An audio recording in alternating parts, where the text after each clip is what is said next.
Shalom saudara-saudari. Selamat kita bertemu kembali di dalam Rhapsody of Reality TNI Malaysia. Pada hari ini saya akan membawakan kita merenungkan satu topik yang bertajuk Percayalah Dia Sahaja.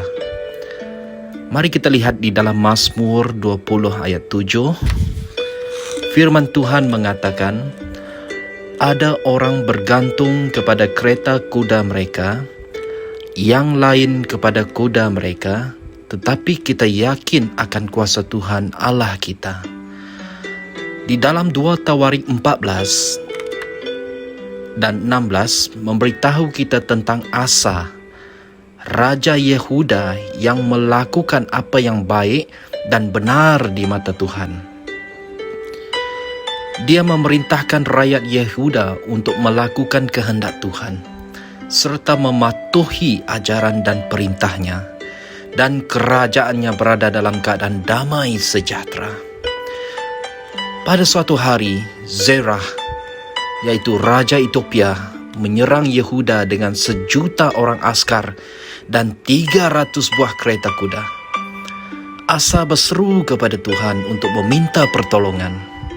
Alkitab mengatakan, dan Tuhan memukul orang Ethiopia itu di hadapan Asa dan Yehuda. Orang Ethiopia itu lari. Ini kita dapat lihat di dalam 2 Tawarik 14 ayat 12. Sungguh luar biasa perkara ini. Pada tahun pemerintahannya yang ke-36, satu lagi kejadian berlaku. Baisa, Raja Israel, membuat ancaman terhadap Yehuda. Namun kali ini, Raja Asa tidak mencari bimbingan daripada Tuhan, dan sebaliknya, dia mencari pakatan ketenteraan dengan menghadap Raja Syria. Dia mengambil perak dan emas dari perbendaharaan rumah Tuhan dan dari perbendaharaan istana, dan mengirimkan sebagai hadiah kepada Raja Syria.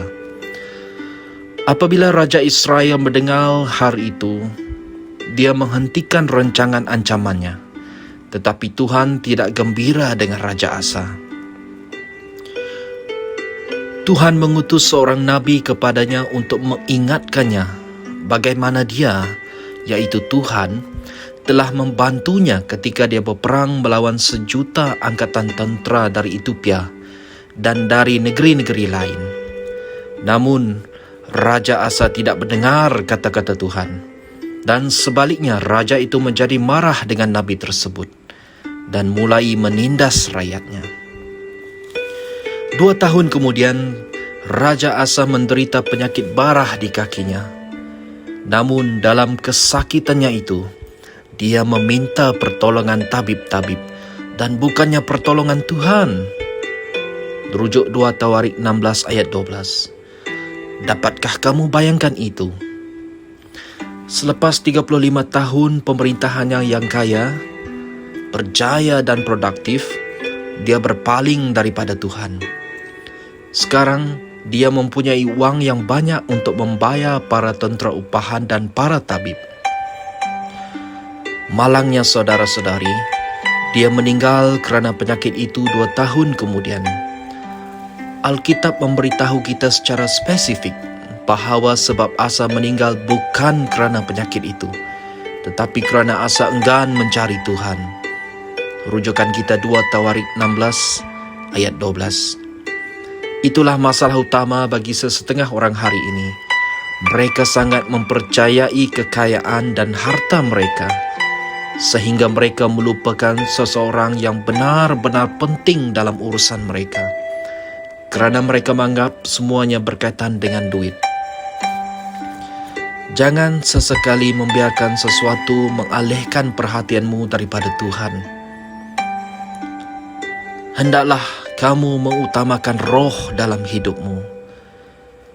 Jadikan ia sebagai prinsip untuk dirimu sendiri, dan hiduplah berdasarkan prinsip itu, di mana kamu hanya akan mempercayai Tuhan selalu. Mari saudara, kita berdoa. Ya Bapa, aku mempercayai Engkau dengan sepenuh hatiku dalam semua perkara. Hanya kepadamu aku percaya, dan aku bergembira pada perintah-perintahmu dalam firman-Mu.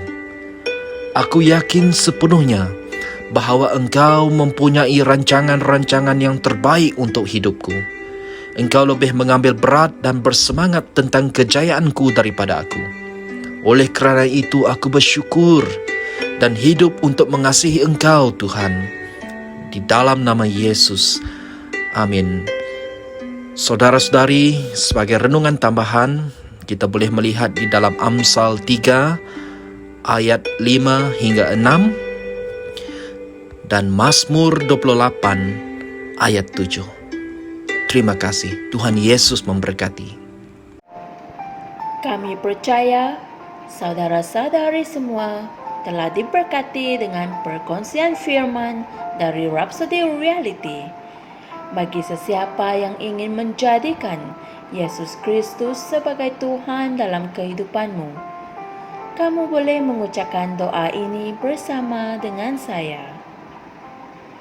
Ya Tuhan Allah, aku mempercayai Yesus Kristus, Anak Allah yang hidup dengan sepenuh hatiku. Aku percaya Dia telah mati untukku, dan Allah telah membangkitkan Dia dari kematian. Aku percaya Dia hidup hari ini. Aku mengaku dengan mulutku bahawa Yesus Kristus adalah Tuhan dalam hidupku mulai dari hari ini. Melalui Dia dan di dalam nama-Nya, aku mempunyai kehidupan yang kekal. Aku telah dilahirkan semula. Terima kasih Allah kerana menyelamatkan jiwaku. Aku sekarang adalah anak Allah. Haleluya. Tahniah, sekarang kamu telah menjadi anak Allah.